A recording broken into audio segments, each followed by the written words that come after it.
Welcome back to another episode of Grizzly True Crime. My name is Gisela K, and today we finally find out what Vicky White bought in that adult store. I've been really curious about it, and it's good to just clear up some details. And never did I think it would be stockings. Just stockings. Not the wigs, stockings. Interesting. So I'm in the middle of making a presentation for you guys for the upcoming streams this week. But when I saw this, I'm like, what? And had to make a video. So let's get into it.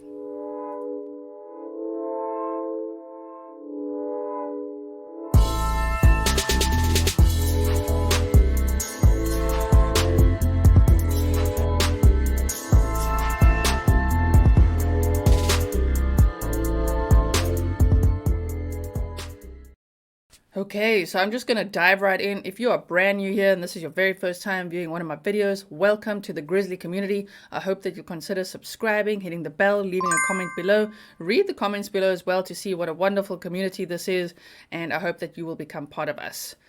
For everyone who's already a Grizzly and followed this case, whoa, let's look at this. And if you didn't follow this case at all, there is an entire playlist for you, which is linked in the description box below.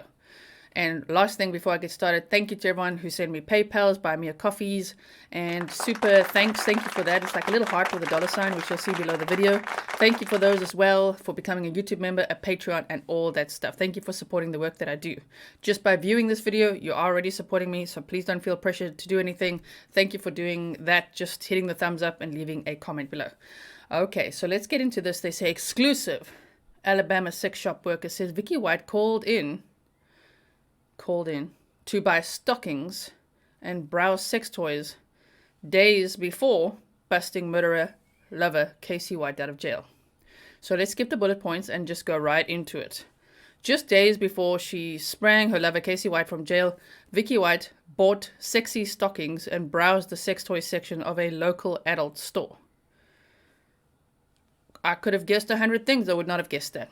Vicky, 56, visited adult novelty store Sugar and Spice in Florence, Alabama, which we looked at on map time before, where that was, as she prepared for the breakout of which she has been labeled the mastermind. Earlier, she visited a nearby Kohl's store and bought men's clothing for White, 38, to change into after she walked him out of Lauderdale County Jail on Friday, April 29th, under the auspices of taking him for a mental health check. Now, Anna Jackson, 38, who served Vicky in Sugar and Spice that day, has spoken for the first time and given an insight into the woman who shocked all who knew her when she walked out on her life and her career for the now notorious criminal awaiting trial for capital murder. Jackson knew her too, so that was a surprise to me too. I'm like, oh, maybe Vicky was just there for like an alibi to be like, remember you saw me that day? You know, people started asking around. I don't know, but Jackson knew her too. She said, I knew Vicky from when I spent 4 months in Lauderdale County Jail a while back. So there is a picture of her as well. There is the shop that we looked at before on the map as well. I was in active addiction then, and Vicky was the one who transported me for my court dates and whatnot. So we had an opportunity to talk to each other. She recalled, one of my court dates, I was having a hard time coping and seeing what my life was going to be like. And Vicky was the one who said, you got this. I get the vibe that Vicky was like a coach type, you know, like a bit of a mentor type. And maybe that's what she felt she was doing with Casey. You know, she seemed like a helper, right? And as some of you have commented, a bit of a fixer, you know. Okay, so anyway, moving along. She said, in fact, Jackson recalled she'd been excited to tell Vicky that she was 2 years clean when the former assistant director of Lauderdale County Correctional Facility stepped into the store that day. She said, it actually hurt my feelings that she didn't really acknowledge it. Vicky was different that day. She was changed. For someone who had been so supportive, she just didn't react when I told her my news. Now I feel like I sound like a baby saying that, knowing what was going on with her at the time, but then I had no idea. I just knew she wasn't herself. Jackson continued, she seemed rushed and distracted. She only spent 10, maybe 15 minutes in the store. As you know, I like to draw lessons out of things, and the one lesson that I'll even take for myself out of that, maybe you will too, is not to take things personally. If someone else is having a bad day, or maybe is a bit colder or rude or something, Don't take things personally. I should write that down. I take a lot of things personally. Write that down, people. Okay, moving right along. The store, just off Florence Boulevard in the northern part of the Alabama town, is divided into two sections. One side features sexy lingerie and kink gear. The other is devoted to sex toys and accessories. According to Jackson, Vicky attended a sex toy party held by the store for the women who work at Lauderdale County Jail just a few months ago. My first thought was, like that's an interesting teamwork activity organized by the jail. However, maybe the thought process is to, show them what's the best on the market in this industry so that maybe they don't jump on an inmate. I don't know. Is it normal? Is that a normal, like, team outing? I would not like that. Team building. We're going to a sex toy party. What?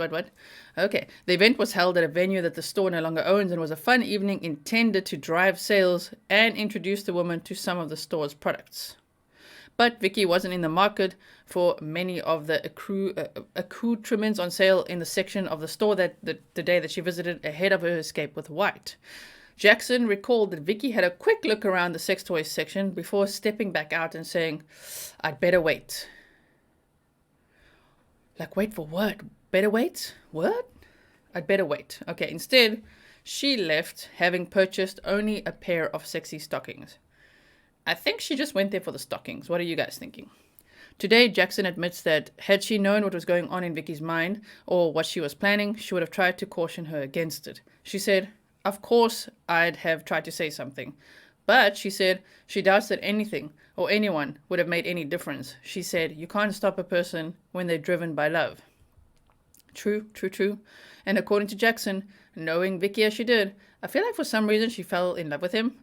She loved him, and she was not doing what she did to hurt nobody. She did it because she loved him. I don't know him at all, but we can all fall for the wrong guy, and the universe does crazy things. Okay, so, yes, we can all fall for the wrong guy, but rule number 1, let's not let them out of prison. Okay, don't unlock those gates. That's a no-no. Okay, so moving right along. The day they heard that Vicky and White's time on the run had ended with her death from an apparently self-inflicted gunshot wound to the head, Jackson and her colleague Tina Wright, 26, switched off the lights, closed up the store, and had a moment of silence in Vicky's memory.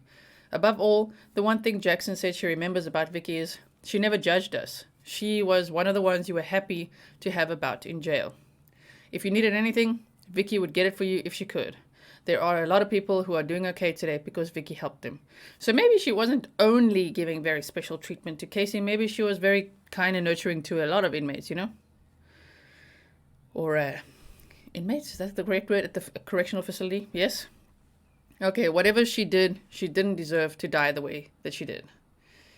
Casey White really loved Vicky White, is devastated by her death, and wept openly on a prison call to his mother the day after the prison guard shot herself in the head. Interesting, we didn't know that either. Speaking exclusively to dailymail.com, White's mother, Connie Moore said, "They were just two people who really loved each other. It's just so sad, and I worry for Casey. I spoke to him yesterday, and he was crying and saying he couldn't believe she was gone." As you guys said, no more extra biscuits. I don't know, I struggle a little bit to believe, like, how much emotional range he has. He might be pulling heartstrings now. I'm not sure, though. Maybe he really is devastated.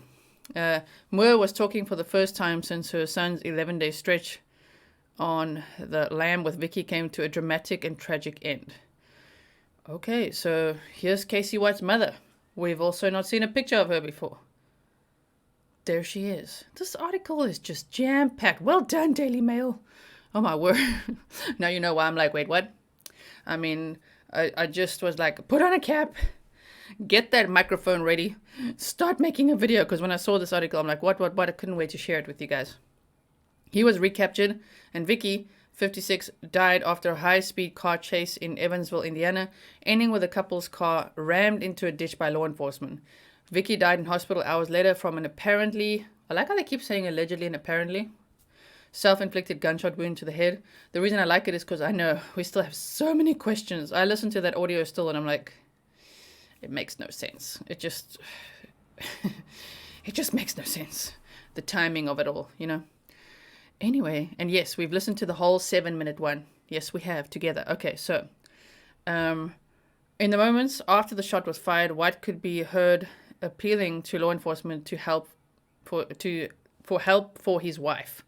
White, inmate number 00282371, is now back in Alabama, where he has been transferred to the maximum security William E. Donaldson Correctional Facility near Bessemer. That's like the place he really absolutely doesn't want to be. Of course, he hated it so much there, which is pretty much, I suppose, how the whole plan started, because he hates it so much there. He's really suffering there, I believe.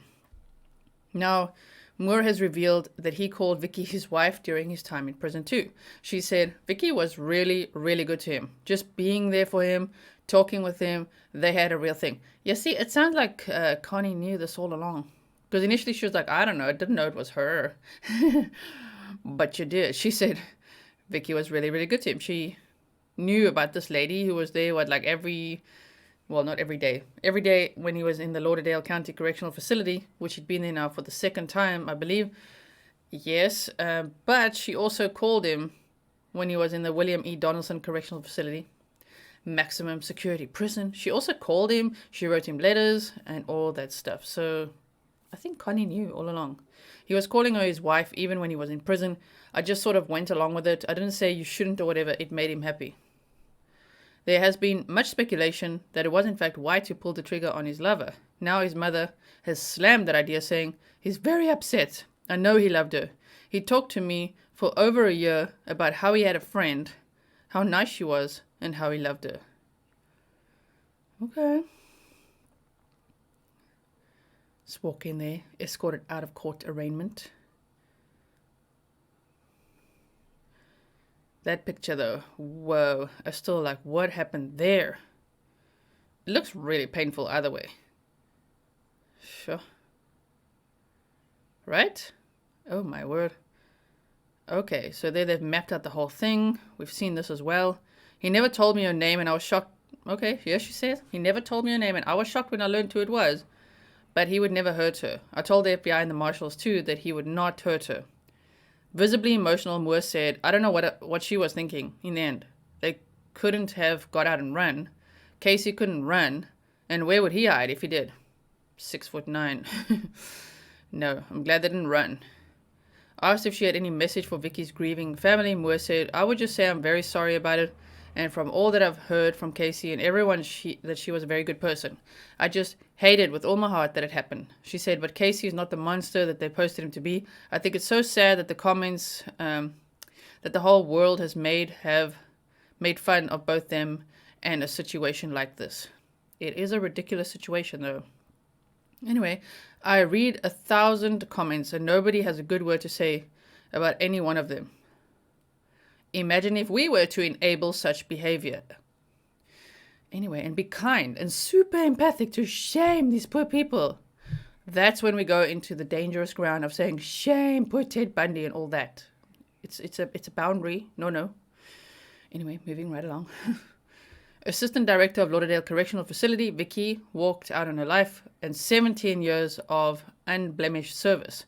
She had received Employee of the Year award 5 times and was about to be awarded with the honor again when she sprang White from jail and went on the run.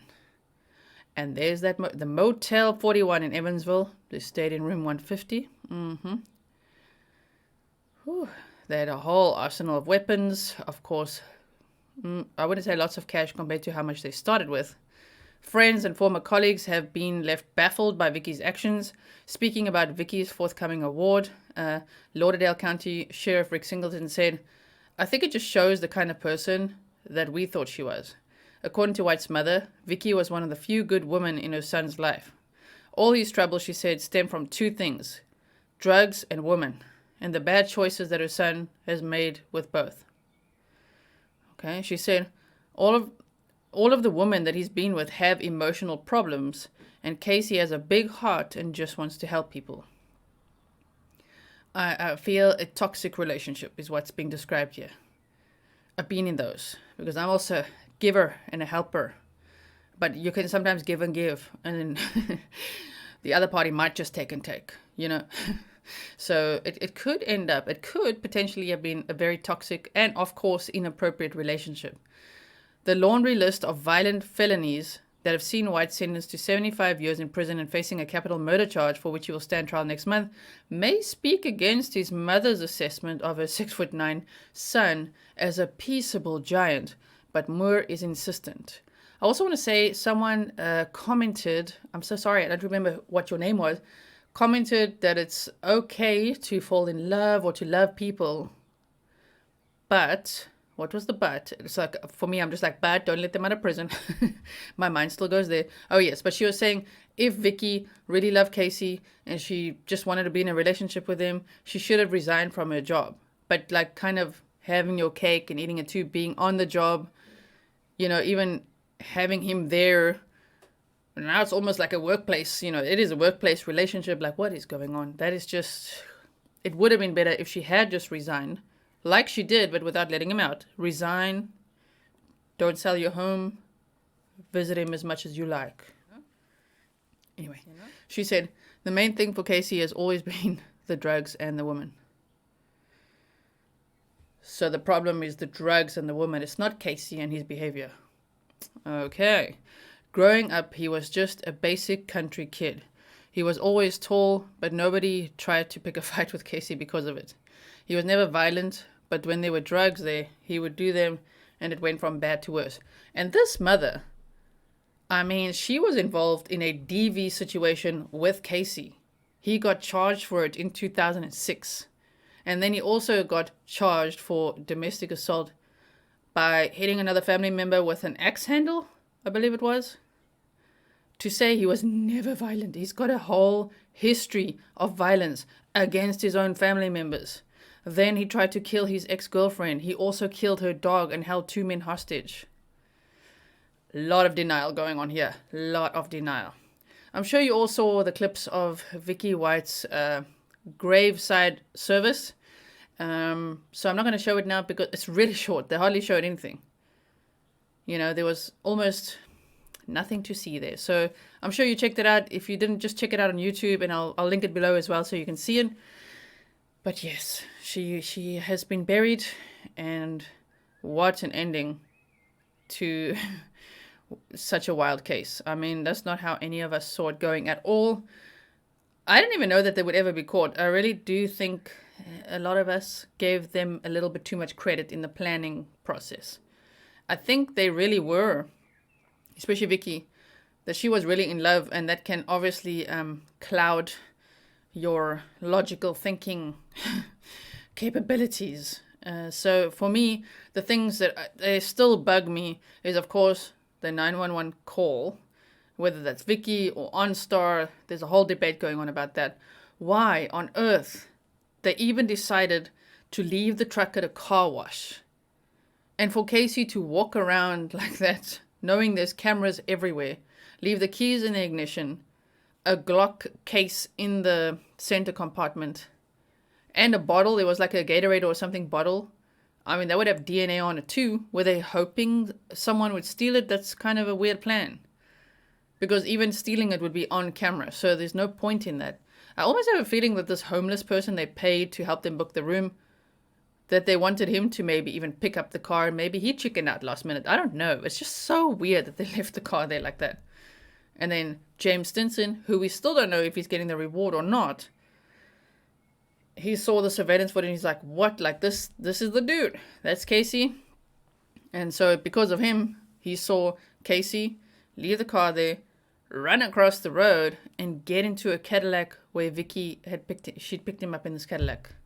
That makes no sense to me. Never mind Vicky saying the airbags are going to go off.